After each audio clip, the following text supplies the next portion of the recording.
بسم الله الرحمن الرحيم. اهلا بيكم. يعني ايه اخوات؟ يعني ايه اختي او اخويا؟ انا الحقيقه ما اعرفش اي تعريف تاني لاختي غير ان هي انا.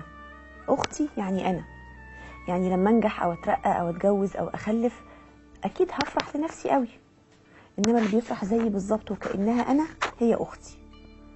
اختي او اخويا يعني ظهر اتسند عليه في وقت شده، يعني حد يسمع لي من غير ما يتأفف ولا يتضايق ولا يزهق ولا يمل، يعني حضن وحنية وطبطبة ودراعات مفتوحة في وقت ضيق وخنقة. يعني ايه اختي او اخويا؟ يعني ناس عارفين طباعي وشاربينها وبلعينها وفاهمين اولي من اخري، ومحدش في الدنيا فهمني ولا حافظني زيهم.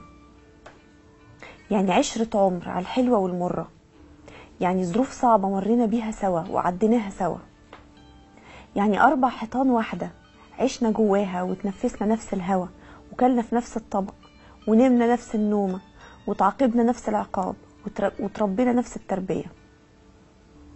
أختي أو أخويا يعني ممكن نختلف في الطباع، وممكن نختلف ونتخانق ونمسك في بعض، وياما ضربنا بعض واحنا صغيرين زي كل العيال، بس في الآخر في أم واحدة وأب واحد كان يضمنا في حضنه ويقول لنا ملكوش غير بعض، احنا هنمشي من الدنيا وانتوا ملكوش غير بعض. يعني ايه أختي؟ يعني أم ولادي. يعني ايه أخويا؟ يعني أبو ولادي، يعني محدش في الدنيا هيحب ولادي وهيخاف عليهم من بعدي زي اخواتي.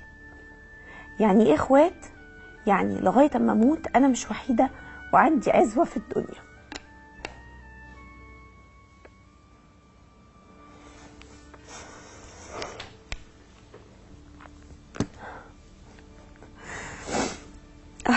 في ايه؟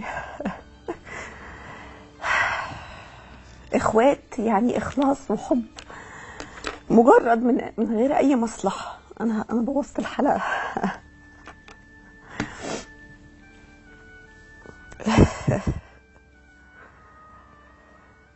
معرفش انا بقى يعني ايه اخوات مقاطعين بعض، او اخوات بيكرهوا بعض، او اخوات بيناموا ليلة واحدة من غير ما يكلموا بعض. الحلقة باظت يا اخوانا، اطلعوا طب فاصل.